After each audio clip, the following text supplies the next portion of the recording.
There was still champagne on my shoes when Bryce told a reporter the launch was a triumph of vision over bureaucracy. That wasn't just a jab. It was a carpet bombing wrapped in a compliment. I was standing 12 feet away, holding the original risk matrix that kept that $200 million vision from tripping over a federal audit. Didn't matter. The lights weren't on me. They never were. The event was in one of those rooftop venues that smell like rented opulence. Stale rose and artificial lemon from the janitorial mop bucket. Bryce was everywhere. Bright teeth, cufflinks that probably cost more than my monthly mortgage, pressing flesh like a man running for office. He posed for the PR photographer like he'd personally soldered every microchip in the product himself. I hovered near the back with a flute of warm Prosecco, which I only took because the intern looked panicked when I declined. A jazz trio played some butchered Coltrane cover while the CEO made a toast so bloated with buzzwords I nearly passed out from secondhand synergy. To innovation, to momentum, to the future. Everyone cheered, cameras clicked, glasses clinked. I sipped and tasted nothing. Then came Bryce's turn. Microphone in hand, he strutted onto the riser like a TED Talk was about to break out. "This launch proves what's possible when the right people are in the room," he said, with that smug little pause. "I want to thank everyone who mattered, the ones who made things happen." That word, mattered, hung in the air like a fart in church. He scanned the crowd, eyes glittering under the string lights. And when they landed on me, he didn't blink. Just smirked. The kind of smirk that says, "Yeah, I erased you, and what are you going to do about it?" I didn't react. Just finished my drink, nodded like a man whose phone just lost signal forever, and started mentally cataloging every document I'd touched over the last 12 months. Every compliance matrix, every version control form, every executive sign-off. Because what Bryce didn't understand, what he never understood, is that flash doesn't survive audits. Paperwork does. After the speech, I slipped out before the group photos started. No one stopped me. No one noticed. On the street, the air smelled like hot asphalt and old beer from a nearby bar. I walked home instead of hailing a ride. Needed the time to cool down, to think. By the time I got to my apartment, I'd already emailed myself a backup of the final policy binder. Full digital trail. Time-stamped, watermarked, locked 6 ways from Sunday. My name was on every page that mattered, even if it hadn't made the slideshow. The thing about being invisible is people forget you're still watching, still listening, still documenting. And that night, I decided I wouldn't just watch. I'd wait. First came the silence. Not the quiet kind, the calculated kind. The kind where your calendar used to be full of recurring meetings, check-ins, working groups, and then suddenly, it's just you and a blinking cursor. No invites, no pings, no looping in Eric on any of the launch retrospectives, the Phase 2 forecasts, or even the internal PR write-up. I refreshed my inbox like an idiot for 3 straight days before I finally admitted it. They'd cut me out. At first, I thought it was just post-launch fatigue.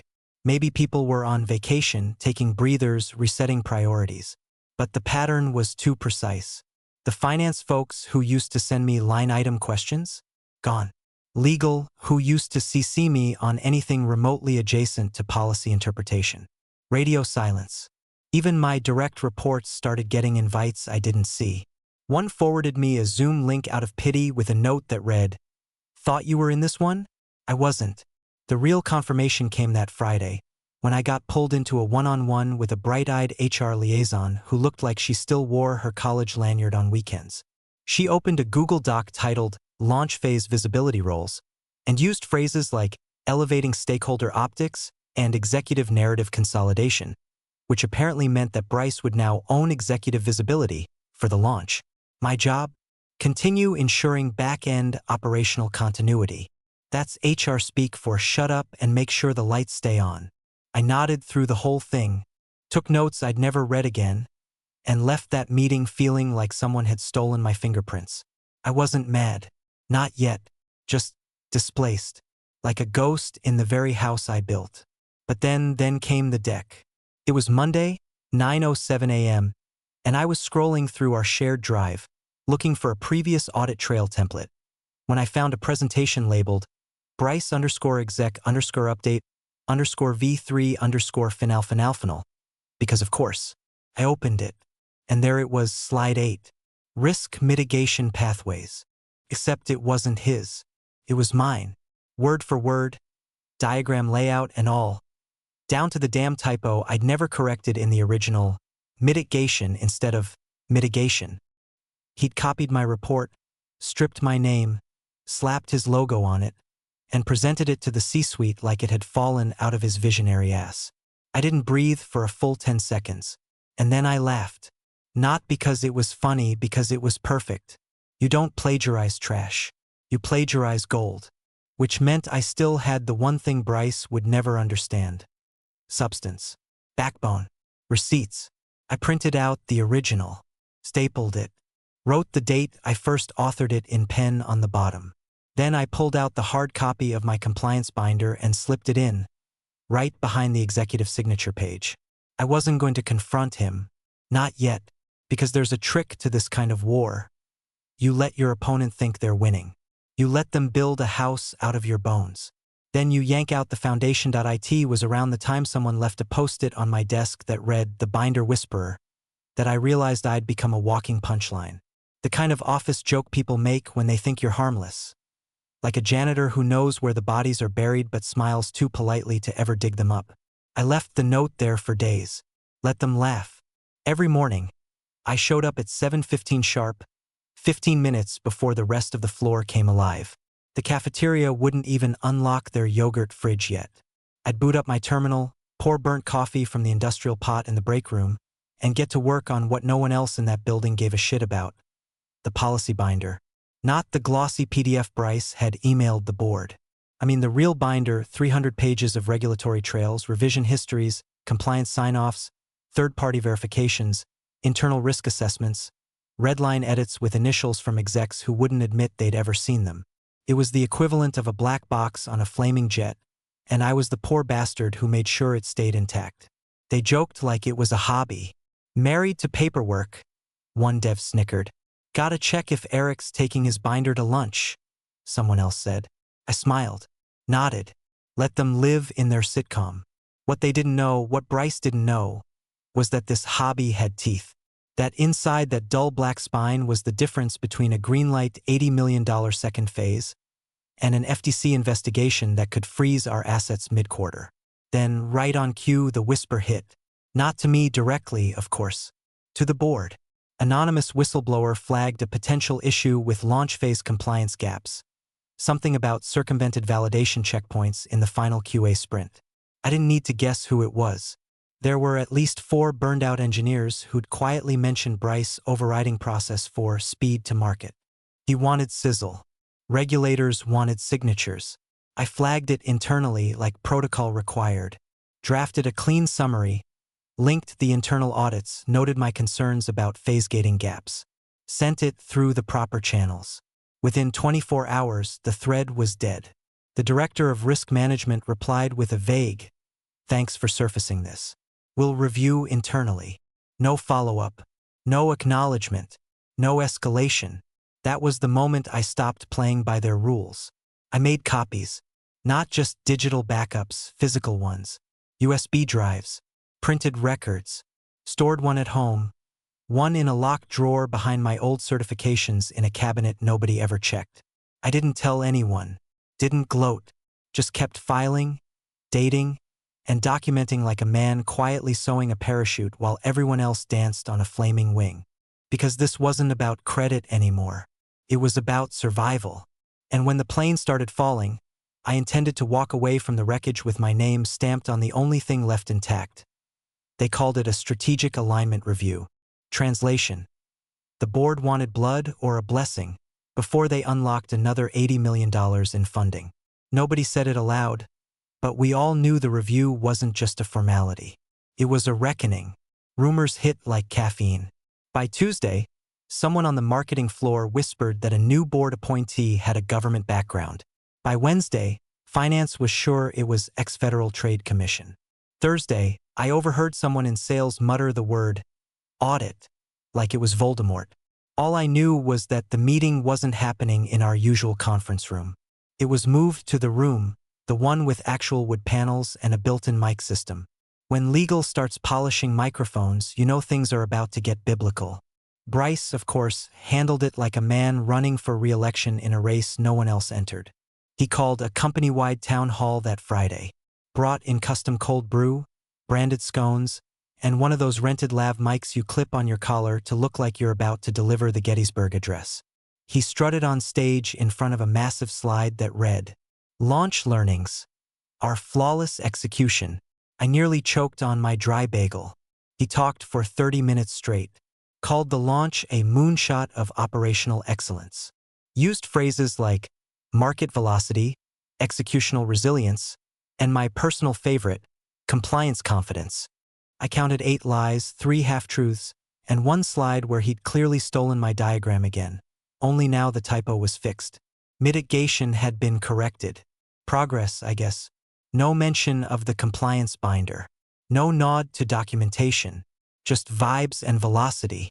I sat in the back, 3rd row from the wall, beneath the air vent that never stopped humming. Didn't ask questions. Didn't raise a hand.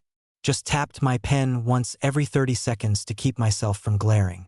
The binder sat quietly in my briefcase next to my feet. Heavy. Still warm from the printer that morning. The updated version had 4 new sections: signed policies, regulatory memos, a printout of the whistleblower summary I'd sent to Risk that vanished without a trace. Bryce ended the town hall with a smile wide enough to qualify as dental malpractice. "We'll continue to lead with clarity, courage, and confidence," he said, before adding, "This team is built on trust." I could feel the bile climbing up my throat. As people clapped and filed out, I stayed seated. Watched the second hand on the wall clock tick past the hour. Someone came by to ask if I was okay. I nodded. Just wanted a few more seconds to let the noise die down. Bryce walked by and gave me a 2-finger salute like we were old war buddies. The binder didn't move. Neither did I, because I've lived through this pattern before. Flashy execs rise fast and hard. They burn bright. They cast long shadows. But when the light shifts, when someone finally asks who actually signed the damn documents, that shadow doesn't save them. It buries them. And I was just waiting for the sun to shift. It started with a panicked Slack message at 6:52 a.m. from Ops Chief _exec assistant. Urgent. COO needs complete policy audit trail for board packet. Launch related only. End of day today. Can you advise? I didn't reply. Not yet. I closed the message, sipped the bitter sludge that passed for coffee in my chipped office mug, and opened my binder. Not the digital copy, the real one. The heavy black 3-ring monstrosity I'd updated every damn week while everyone else was chasing KPIs and polishing LinkedIn banners. I flipped to the section labeled Sign-Off Index. Phase 1, Launch Prep. 47 pages. Every policy revision, every executive signature, every footnote of legal input. All cross-referenced. All time-stamped. By 9:30 a.m., the panic had migrated. Bryce's people were flooding Teams chats with buzzwords disguised as questions. Do we have an updated version of the QA skip rationale deck? Is there a final signature doc for regulatory assurance? Hey, do we know what version of the cybersecurity checklist was implemented? You'd think they were trying to solve a murder without a body. At 11:12 a.m., I got the calendar invite, quick sync launch docs. No context. Just Bryce. 15 minutes. My conference room. I walked in, sat down, and watched him lean back like a man pretending not to be sweating through his designer button-down. He didn't waste time. "You're good at details," he said. Eyes on his phone, voice coated in that thin, oily tone that always came right before he tried to delegate accountability. "Can you just prep the compliance stuff like you used to? We need something clean for the board." Like I was a barista and he'd just ordered a frappuccino. I nodded once. No expression. No smile. Just, "Sure." He exhaled, relieved, like I just handed him a life raft. What he didn't realize was that the raft had holes, and I had the only patch kit. He didn't ask how far along I was. Didn't think to. Bryce lived in a world where nothing existed until he touched it. He assumed I'd now go build it from scratch. He had no idea it was already done. Had been for weeks. I went back to my desk, opened a fresh envelope, and slid in a printout of the updated binder summary. Cover page, executive signature sheet, audit log crosswalk, and a new section. Discrepancy memos, regulatory anomalies unresolved. It was just subtle enough not to scream whistleblower, just careful enough to look like due diligence. The kind that would raise an eyebrow in a boardroom without sounding alarm bells, unless someone knew what to look for. I handed it off to the COO's assistant at 2:17 p.m. sharp. Bryce never followed up. That night, I walked home in the rain, binder tucked under my arm like a briefcase full of confessions. I didn't feel smug. I didn't even feel angry anymore. Just focused. Because at this point, it wasn't about watching Bryce fail. It was about making damn sure the truth had its day in the light, and my name was on the cover when it did. The boardroom smelled like fresh upholstery and tension. One of those artificial clean scents that made you wonder what they were trying to cover up. 11 leather chairs filled. 3 open laptops glowing in front of people who'd never sent a Slack in their life. Coffee in silver carafes, untouched. Everyone was too dialed in. Bryce took center stage like he was unveiling the cure for cancer. He stood beside the projector, polished and perfect, with that same smug posture he used during company town halls. Except now his tie was straighter, his voice slower, practiced. His presentation was a symphony of euphemisms. Every bullet point was optimizations, successful handoffs, proactive stakeholder alignment. He never said the word problem. He said challenges we navigated with resilience. Never said regulatory risk. He said high agility compliance posture. And most of all, he never said my name. Slide after slide rolled by. We executed the timeline flawlessly. We ensured a lean documentation process. We integrated operational assurance with agility. We. I sat at the edge of the room, 2 seats from the door, binder closed on my lap. No one looked at me. No one had to. My part had already been submitted, collated, and printed in the board packet. But still, I was there. Presence. Quiet. Heavy. Bryce was 10 minutes from wrapping when the COO spoke. She hadn't interrupted anyone all morning, hadn't touched her coffee, hadn't looked away from the materials once. She leaned forward, flipped a tab in her notes, and asked, calmly, "Can we go back to slide 14? Bryce froze for a split second before tapping the clicker. The screen filled with a colored chart labeled, Regulatory Risk Matrix, Final Phase. "I'm not seeing the discrepancy log here," she said. "It's noted in the packet." Bryce blinked. "Ah, right, we consolidated those notes internally. No material risks emerged from the QA compression." The room went still. The COO reached under the table and lifted a thick black binder.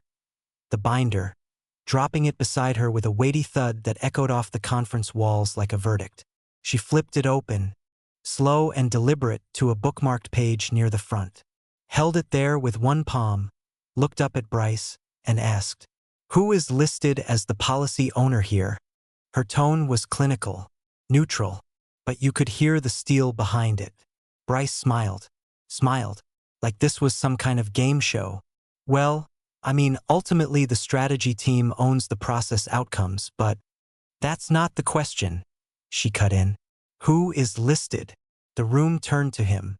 Not just looked, turned. Like a weather vane when the wind shifts.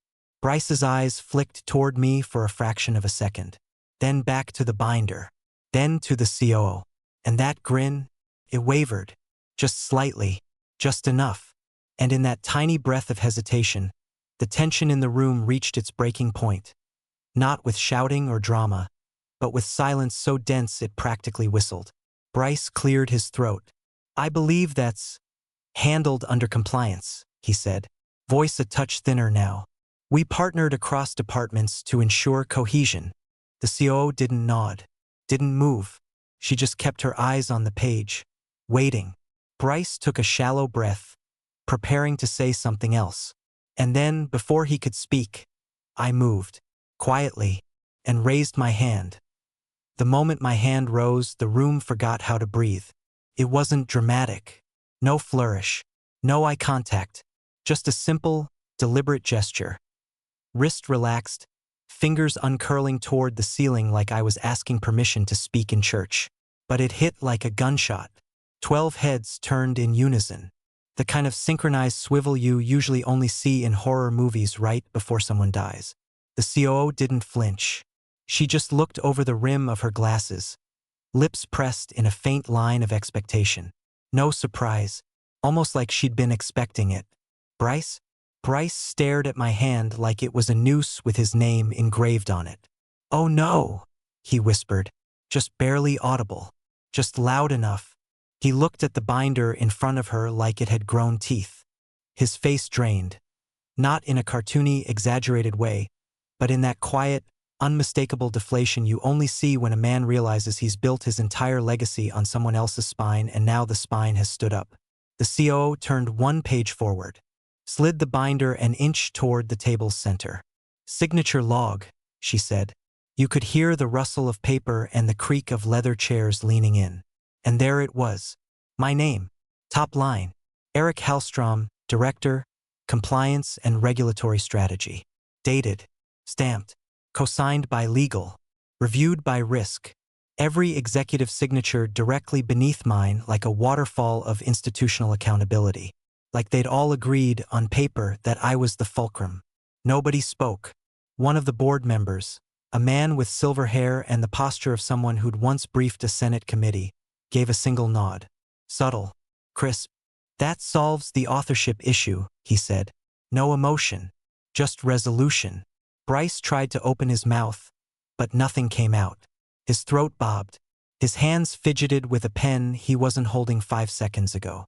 I watched his right foot tap the carpet twice, like his body was preparing to flee before his brain had processed the collapse. I didn't say a word, didn't smile, didn't smirk, didn't move my hand, just lowered it slowly and let it rest on the closed binder in my lap. I didn't need to speak. My signature already had. And in that moment, I wasn't invisible. I wasn't the ghost in the back row or the guy married to paperwork. I was the policy, and everyone in that room knew it. Bryce was already halfway out the door when the COO called his name. "Bryce, stay back a moment." The rest of the board filtered out slowly, murmurs clipped and polite, eyes darting between him and me with the kind of quiet intrigue people usually reserve for courtroom verdicts. The silver-haired board member gave me another nod on the way out, almost like a handshake without the mess of hands. I stayed seated, binder still closed, still heavy. Bryce stood near the windows, posture stiff, hands folded like a kid called into the principal's office. The sun lit the side of his face just enough to make the sweat shine. The COO didn't speak right away.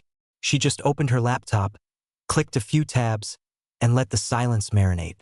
Finally, "We'll need you to step back from the compliance review process. Effective immediately." His eyebrows shot up like she'd slapped him. "With all due respect, You've been leading the narrative," she cut in, calm as still water. "Not the documentation, not the protocols, and certainly not the signatures." He opened his mouth again but stopped himself, the argument dying before it reached the air. You could almost see the gears grinding behind his eyes, calculating the optics, the damage control, the new story he'd spin for his internal followers. "I'd recommend you focus on your next deliverable," she added. "The product line rollout next quarter could use your, energy." It wasn't a demotion, not officially, but in this building, getting reassigned to a rollout that hadn't even passed early prototyping? That was the corporate version of being sent to the cornfield. No glory, no stage, just spreadsheets and forgotten roadmaps. Bryce left without another word. No eye contact. Not with me, not with her. Just the door clicking shut behind him like the end of a very expensive, very hollow performance. The CO turned to me next. Not smiling, not overly warm. Just direct. "We'll want you in the room for future sessions," she said. "You're briefing the board next quarter. Full regulatory handoff." "Understood," I replied, voice even, neutral. "I assume the documentation will be thorough." I met her eyes. "It already is." She didn't nod. Didn't have to. She just closed her laptop, gathered her folder, and walked out like nothing seismic had just happened. I stayed behind another 10 minutes. Let the silence stretch. Let the weight of what just shifted settle into my bones. Back at my desk, HR had already emailed me with a vague subject line. Let's connect. Career pathing opportunity. Inside was a message about realigning strategic capabilities and elevated operational oversight, the kind of code you learn to translate after 20 years in the machine. They weren't just reshuffling chairs. They were moving me into the room where chairs got chosen. Across the hall, I saw Bryce through the glass, hunched at his desk, typing like he was trying to undo gravity. He was already rebranding the story in his mind, probably drafting an email about empowering compliance leadership and delegating for growth. But the posture told the truth. He looked smaller now, not ruined, just resized. Reality had finally sent him a corrected version of his own ego. I didn't feel giddy, didn't feel vengeful, just anchored. For once, the narrative didn't belong to the loudest voice in the room. It belonged to the most documented. The nameplate on the new door said Eric Hallstrom, VP, Regulatory Strategy in embossed chrome. I didn't ask for the font, didn't pick the color. Just walked in one Monday morning and found it screwed into the wall like it had always been there. The office was bigger, sure. 2 windows instead of 1. A plant I didn't recognize sat in the corner, already watered. Some well-meaning admin probably thought it added warmth. It didn't, but I left it. Let the room look alive. The desk was the same size as Bryce's. That fact made some people smile when they walked by. I didn't. It didn't matter. What mattered sat in the box under my arm. The binder. I placed it on the top shelf of the cabinet behind my desk. Not locked, not hidden, just resting there, like a relic after a war. I didn't open it, didn't need to. His job was done. The promotion had been quiet. No all-hands announcement, no champagne, just a short message from the COO. Effective immediately. Please schedule onboarding with exec ops. Board fully briefed. No fuss, no flair. Just a statement of fact like all the best decisions. Bryce's departure from center stage was equally unceremonious. His new role? Strategic advisor, mid-market product development. Translation: he was now pushing a second-tier platform no one outside the beta team cared about. I heard his new office was 2 floors down. No windows. We passed each other once in the cafeteria. He gave me a nod, tight-lipped, fast, like it hurt to make eye contact. I nodded back, polite. No need to gloat. The scoreboard was carved in stone now. Around me, people started to shift their behavior. Conversations paused when I entered a room. Not out of fear, but awareness. Emails came faster with better formatting. Legal looped me in early instead of after the fire. Compliance meetings got quiet when I spoke. Not because I yelled, because I didn't have to. There's a power in not chasing credit. In doing the work while the loud ones trip over their echoes. People notice. Eventually, late one Thursday, I stayed after hours to finish a quarterly memo. The building was quiet, the glow of the monitor soft. I swiveled once in the chair, let my eyes land on the binder, just sitting there. All those pages, all that patience, all those nights when I felt invisible and irrelevant and replaceable. He said I didn't matter, I murmured to no one. Then I turned back to my screen and finished the memo. Funny, turns out the only thing that did was my name on that page.